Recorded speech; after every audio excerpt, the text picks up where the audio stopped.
Hey everyone, welcome back to Beekeeping with Natalie, or welcome to if you are new.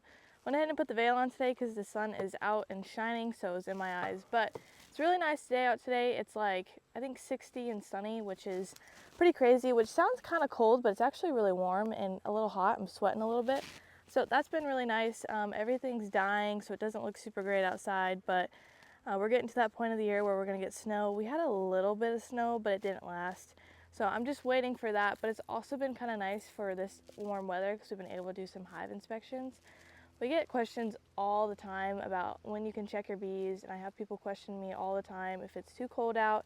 And it comes to a point where you just know after a few years you'll be able to tell, like, yeah, it's warm enough that I can go ahead and check these hives. So like I said, it's really warm outside, and I mean, we're in short sleeves and it's been pretty good. So we're gonna go ahead and check them today, but I can't give you an exact degree that you can check them because I just don't know all the different states and what it's like. So, but here we can check our hives if it's like 55 and above and sunny usually.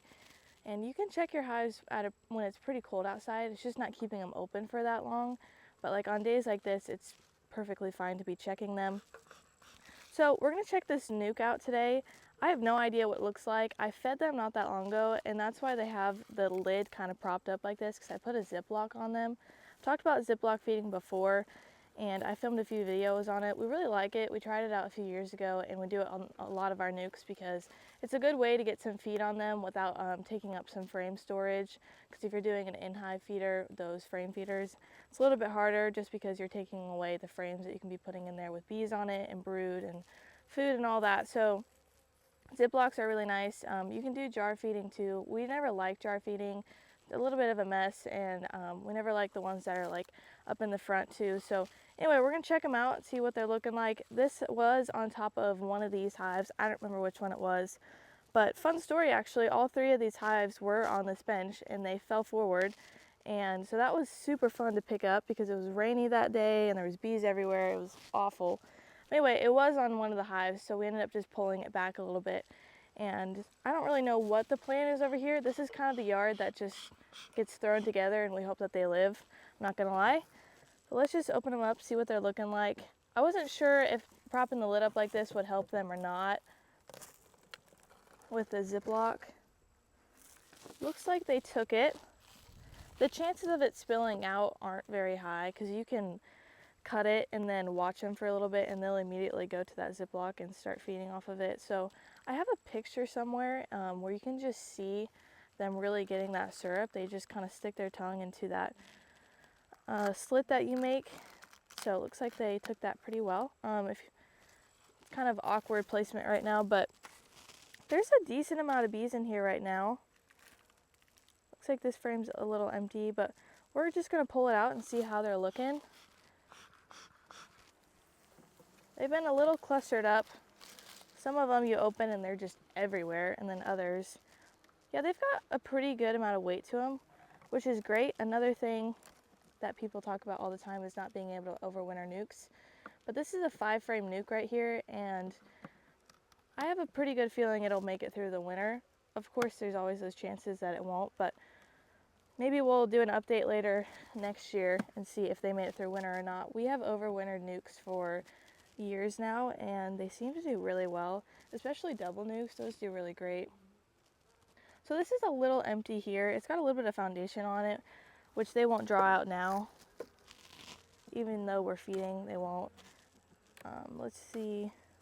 Another thing with in-hive feeders, we won't be doing that right now because it's so cold. It gets cold at night, but then it's really warm in the mornings or afternoon. So we don't like to do the in-hive feeders, those frame feeders, because they'll drown in it. So this is all chock full of food, which is great. Not a ton of bees, but I mean, that side's got a decent amount on there. Let's see if we can maybe find the queen. I believe this was a this year's split. I also don't really know. Let's see if she's on this frame or not. I don't expect her to be laying. They should be stopped by now. I feel like I maybe marked her, but I have no idea. Yeah, so this is all food, which is great. It's nice and heavy. I know a lot of people have been enjoying the inspections because a lot of people can't do that right now because it's just getting so cold. So I'm definitely enjoying being able to do this right now. Except they are starting to get a little pissy, not super excited to see us this time of year. Okay, so she's not marked, but she is here. So they get really small during the wintertime. You'll think she's not mated, but she is. But she's pretty big sized. Looks all right. We have some queens that like don't even shrink at all. So that's totally normal. And then it looks like that next frame is just food. So we're gonna close them back up and maybe check another hive here, see what's going on.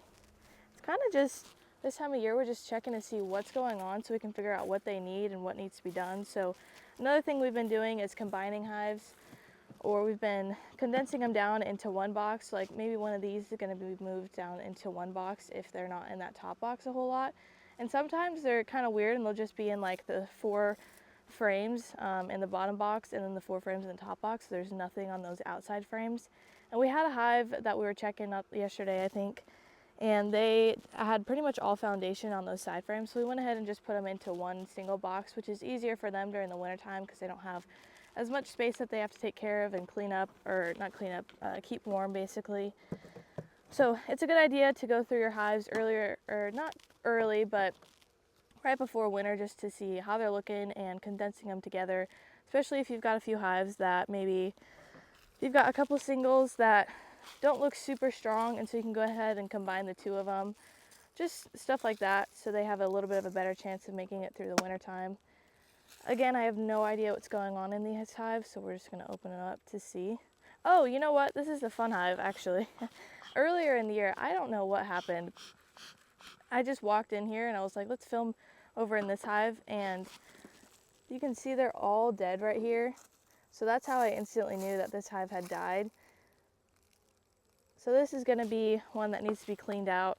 So it's just a dead out, which is pretty sad and depressing, but it's part of beekeeping. So far, this is the only hive that I've seen that has died, but it needs to be cleaned out because it'll start to smell pretty bad. I think this is a pollen patty. Looks like it. So that's a little, that needs to get out of here. But this is all comb and it's still good right now. There's no wax moss or anything in it. So we're gonna make sure we clean this out and get the comb back into a box and store it somewhere for overwinter. That way we can keep it for next year because that comb honey is pretty special. This also out here, this green frame is actually a drone frame.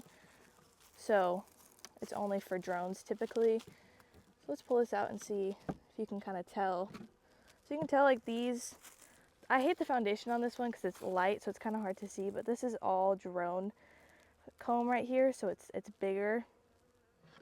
So yeah, so it looks like we've got a little something going on down here, so that definitely means we need to clean this out. But I don't know exactly what happened. I don't know if they got sick or what, but they're not really, there's not a ton of bees in the bottom there, so I don't know if they absconded or what. We were having hives for some reason just like swarm and abscond, which was super random. We usually don't get that, but I mean, they were like not even the size of a fist. Like they were tiny little swarms. So I don't know if something like that happened or what, but anyways, yeah, I like to show that stuff just because we all have it happen and it is what it is. But hopefully we won't get too many of that this year, but we'll just have to wait and see. The winter could be pretty bad or it could be good. I don't know. So anyway, that's pretty much it. That's all we're doing right now.